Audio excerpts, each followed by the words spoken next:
ৰাজ্যৰ বিভিন্ন প্ৰান্তৰ লগতে শিৱসাগৰতো কা বিৰোধী প্ৰতিবাদ।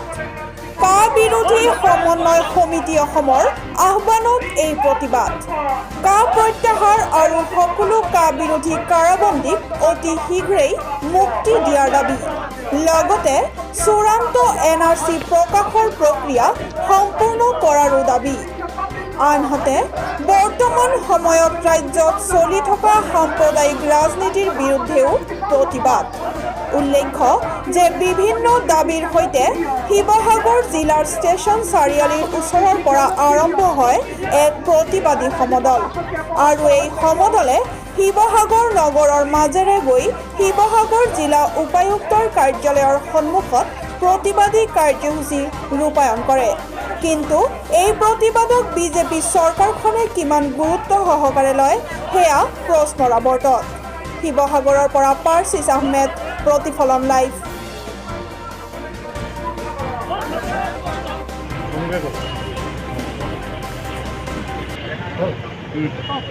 আজি কা বিৰোধী সমন্বয় সমিতি অসমৰ আহ্বান মৰ্মে ৰাজ্যজুৰি কাৰ বাতিল কৰাৰ দাবীত, কাৰ বিৰোধী কাৰাবন্দীসকলক শীঘ্ৰে মুক্তি দিয়াৰ দাবীত আৰু ৰাজ্যত চলাই থকা সাম্প্ৰদায়িক ৰাজনীতি বন্ধ কৰাৰ দাবীত, ইয়াৰ উপৰিও আমি NRC চূড়ান্ত প্ৰকাশৰ প্ৰক্ৰিয়া সম্পূৰ্ণ কৰাৰ দাবীত আমি এই কাৰ্যসূচী আহ্বান দিছিলোঁ আৰু এই কাৰ্যসূচীৰ লগত সংগতি ৰাখি আমি শিৱসাগৰ জিলাতো শিৱসাগৰ বিভিন্ন দল সংগঠনে এই কা বিৰোধী সমন্বয় সমিতিৰ অন্তৰ্গত যি দল সংগঠন আছোঁ এই দল সংগঠনসমূহে আমি ৰাইজৰ সহযোগত আজি শিৱসাগৰ জিলা উপায়ুক্ত কাৰ্যালয়ৰ সন্মুখত আমি প্ৰতিবাদী কাৰ্যসূচী ৰূপায়ণ কৰি আমি স্মাৰকপত্ৰ প্ৰধানমন্ত্ৰীলৈ প্ৰেৰণ কৰিবলৈ আহিছোঁ। প্ৰধানতঃ এই চাৰিটাই দাবী। আমি এই চাৰিটা দাবীৰ ভিত্তিত যি চমু তাৎপৰ্য মই ক'ব বিচাৰিছোঁ, ইতিমধ্যে এই কাৰখনে আমাৰ অসমৰ যি ভাষা সংস্কৃতি, অসমৰ যি জনগাঁথনি, অসমৰ যি ৰাজনৈতিক আৰু অৰ্থনৈতিক ক্ষেত্ৰত যি বিৰূপ প্ৰভাৱ পৰিব বুলি যি আশংকা প্ৰকাশ কৰা হৈছে তাৰ কাৰণে আমি ইয়াৰ বিৰোধিতা কৰি আহিছোঁ।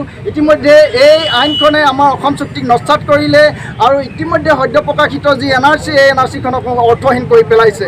গতিকে ইয়াৰ আমি তীব্ৰ বিৰোধিতা কৰিছোঁ। লগে লগে সমগ্ৰ দেশজুৰি যি প্ৰতিবাদ হৈছে, আমি ভাৰতৰ সংবিধানখনৰ যিহেতু এই কাৰখন পৰিপন্থী হিচাপে বিবেচিত হৈছে, সংবিধানৰ যি ধৰ্ম নিৰপেক্ষতাৰ যি পৰিকাঠামো ইয়াক যিহেতু নস্যাৎ কৰিছে, সেয়ে আমি সমগ্ৰ দেশজুৰি দেশৰ জনগণৰ লগত এই কাৰ বিৰোধিতা আন্দোলনত আমি ঐক্যবদ্ধ হৈ ইয়াৰ সংগ্ৰামত আমি অৱতীৰ্ণ হৈছোঁ।